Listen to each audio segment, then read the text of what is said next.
So I'm going to give just a little bit on when and how to talk. I think the bigger skill set is when and how to listen. So 90% of what I'm going to address here is the listening piece. And the first point is, this is difficult. This whole listening thing is difficult, especially you're running an office of 20 plus reps. You've got outside deals. You don't have the time to sit there to listen. You don't have an abundance of time to listen to your people. Plus, it seems like you're regurgitating the same conversation over and over again. It's like Groundhog's Day. Like you already know going into the conversation what you're going to say without even listening to anything. And so when we took the 7 Habits of Highly Effective People, I'm assuming most of you have read the book or you've done some kind of training. I remember I'm reading the book, I'm eating it up, and we get to Habit 5, and Habit 5 just made me want to cry.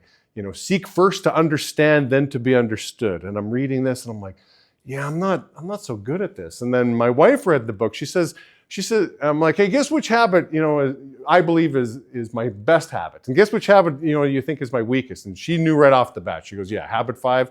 She says, you, Jamie, you kind of operate more like you seek first to be understood, then time permitting, maybe you'll understand. And I'm like, oh, thank you, Joanne, for being such a great, loving, supportive spouse. But she was right. And so again, I just want to start off like it is hard. And I think it's hard. I mean, Covey talks about this in the book. We've all been formally trained in how to communicate. You learn how to read, you learn how to write, you learn how to speak, but how much formal education have you had with listening? And I've asked that question in morning meetings a bunch of times. I've only had one taker tell me he actually took a class on how to listen. And so maybe just for the sake of survey, how many of you guys actually sat in a classroom where somebody, a professor, taught you how to listen? Right? Like there's one. Okay, so now I can say there's 2 people that I've met. That was in university or high school? It was high school. In high school. It was a drug prevention class coach to taught speech aids on listen. Huh. I mean, excellent. I mean, there's not enough of that. So this is the reason I think it's difficult. Like we're just not trained in this subject. So then I'm going to get into the when. Like when should we listen? Then I'll get into the how. So during COVID, I was lucky to have befriended Ken Blanchard. It was kind of a funny opportunity where, during COVID, we're all on Zoom and stuff like that. And I got word that one of our reps' dad worked with the Ken Blanchard company, and he was tight with Ken Blanchard, and he was going to get on a Zoom call. And I'm like, you're going to get on the call with Ken Blanchard? Like I've had the Tony Robbins pitch, like, oh yeah, we're going to send Tony Robbins into your office. I'm like, yeah, okay. So I did it, and a Tony Robbins salesperson shows up. I'm like, so that's what I thought I was going to get on. And there's Ken, one of the little squares on Zoom, and I'm like, and so when it was my turn to talk, because it was a pretty small group of us on the call, I just started laughing. I'm like, Ken, like you are so influential in our business. You have no idea. We've changed our language thanks to you. Like the world of DISC. Oh yeah, he's a high I. Like we use that language all the time. Like you wrote this language in our business. And situational leadership. Oh yeah, I'm so D2, right? So with I just want to touch on situational leadership and really the genius that Ken Blanchard wrote, because I really believe that book and that course, you can go to YouTube if you feel like you got to refresh yourself on this and just listen to Ken Blanchard talk through this, but it feels like he wrote that course for us. Like it was a custom tailored course for our business. Situational leadership simplifies coaching down to a combination of direction and support. That to me is the genius behind it all. It's really the 1-2 punch with coaching. Like again, coaching doesn't have to be that complicated. He brings it down to the combination of direction and support. So then, trying to be with the times, I ask my Chat GPT, I'm like, how can I support someone? And here's what Chat GPT told me. You can support someone by listening, validating their feelings, and offering encouragement. So I started thinking through this. I'm like, what if I substituted the word support, since it's telling me you can listen, you want to support somebody, maybe you should listen.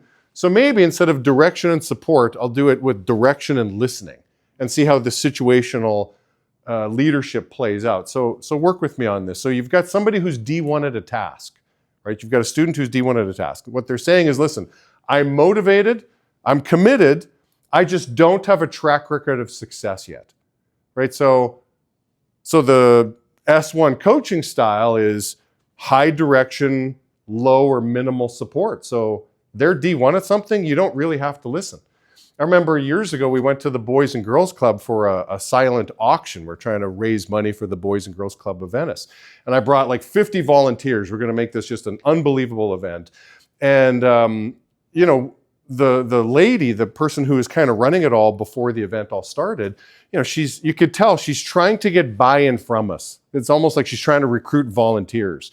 And, she's, just asking all these questions and being all supportive. And I had to kind of chime in and use the situational leadership language. I'm like, hey, just so you know, we're all in. Like, we're motivated and we're here to make as much money as we can for the Boys and Girls Club. We just don't have a clue to what we're doing. So just tell us what to do and we'll do it. You say jump, we'll say how high. Well, she says, well, in that case, I need 4 strong men to move this over there. I need 3 people here. And she just started rattling off like a military sergeant, and things ran so smooth.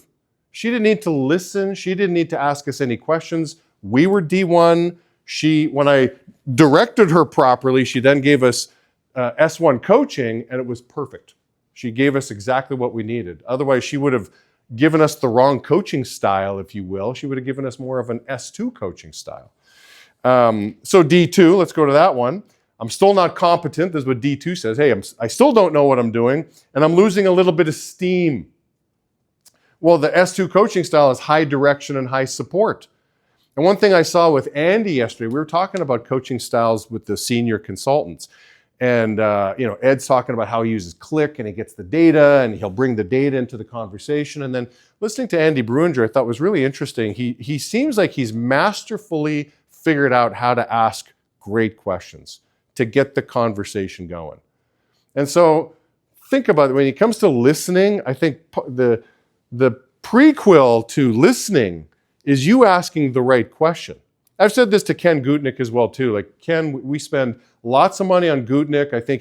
I love Ken Gutnick. He's like a father figure to me. And I said to him after months and months of coaching, I said, Ken, I have figured out your secret sauce. You just ask the right question. You have never once told me what to do, and I have somehow figured out what to do on my own, but you're asking the question that I should have been asking myself. And for whatever reason, I had blind spots and I couldn't see it. You are great at asking the right question. And he starts laughing because he knows that's totally true. So think of the questions like, how are you feeling? There's a loaded question. And be willing to listen. How are you feeling? Listen. What is your family saying to you? Those are great questions. D3, I'm starting to see results for my hard work. My motivation and commitment fluctuates, however. Well, low direction, high support. Again, D2 and D3 are all about support/listening. How can you use your restaurant background to serve you in this space? What do you think you could do to perform at a more consistent level? But figure out the right questions to get them to talk, and you'd play the role of support and listening. Low direction. And lastly, D4, I'm kicking butt and I'm motivated. The coaching style is S4, which is basically get out of the way. Low direction, low support. So use your situational leadership to diagnose and reference the appropriate coaching style would be my thoughts on when. Like, when should we be listening? Also, we listen to invest in the relationship. So aside from situational leadership, well, we want to invest in the leadership. You can tell with, the Layfeld organization and the Giannoni organization, that you can tell the brotherhood that has happened with these guys. The business is more fun when you're working with people that you like. So obviously a good portion of what we do is relationship building, and really how what's the secret sauce of relationship building? You're willing to listen with each other. You listen to each other for sure.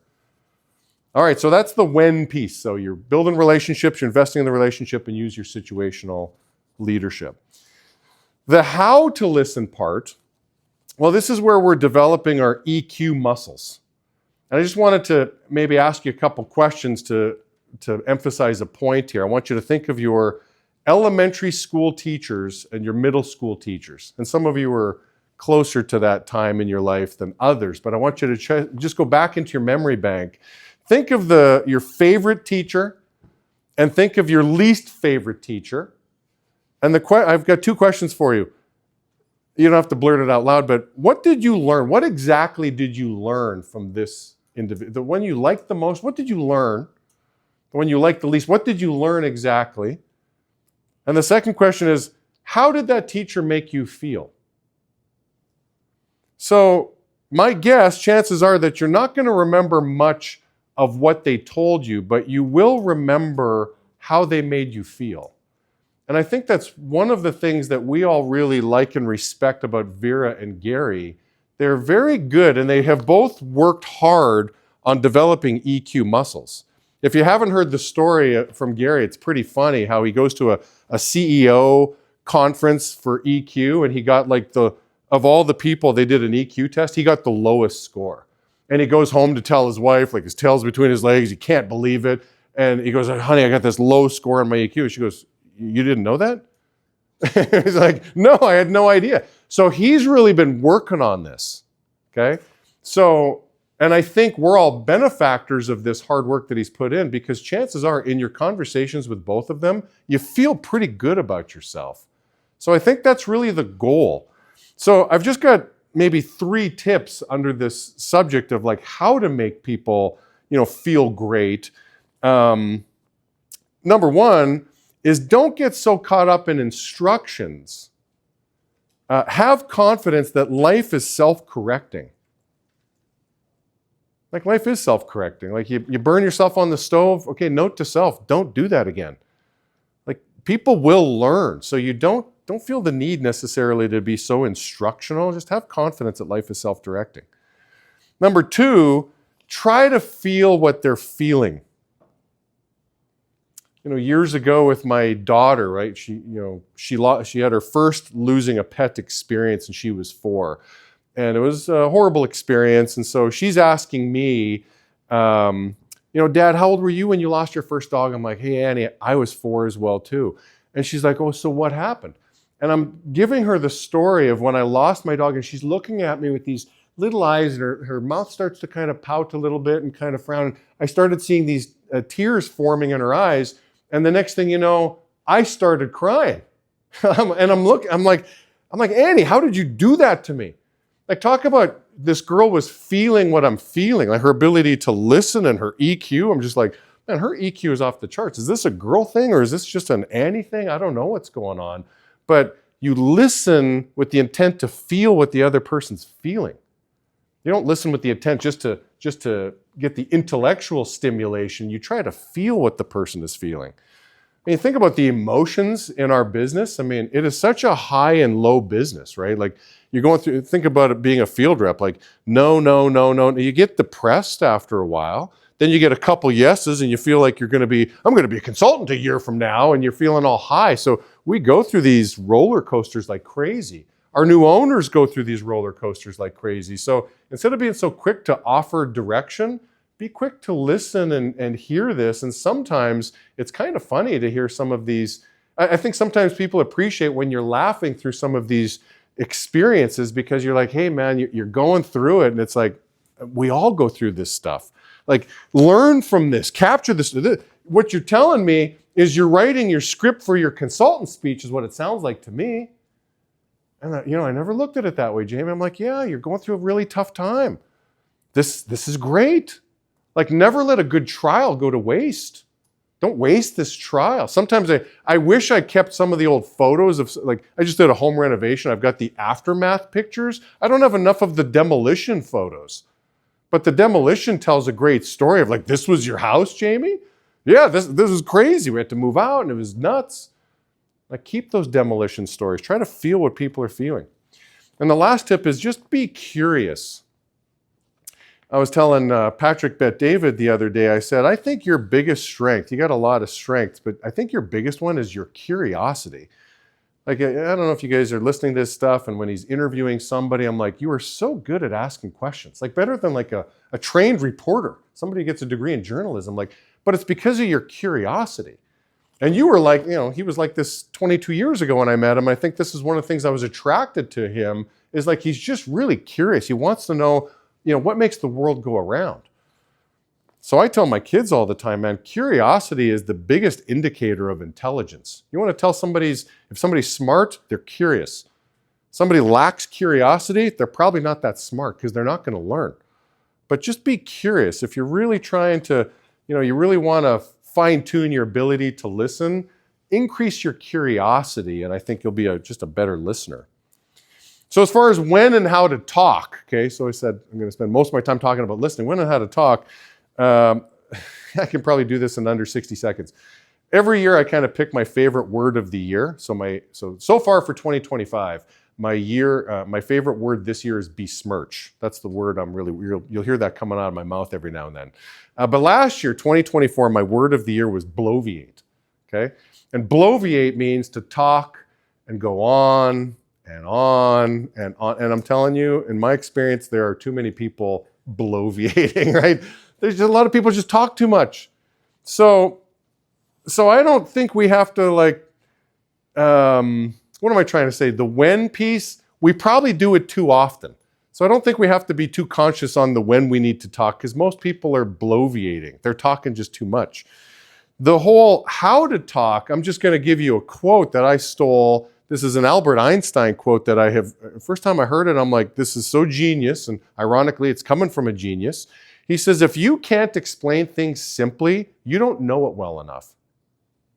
So if you feel you have to keep talking to get your point across, you don't know your material. You want to know your material, you study it, and it's said in as few words as possible. Like if you can't tweet what you're trying to say, you need to go back to the laboratory and figure out how to turn this into a tweet. So some of the smartest, sharpest guys I've met, when they're talking, it's like you just want to record everything they're saying because it's money, it's on point, but it's simple. You've got to talk in simple sound bites. That's really the whole how to talk, when to talk.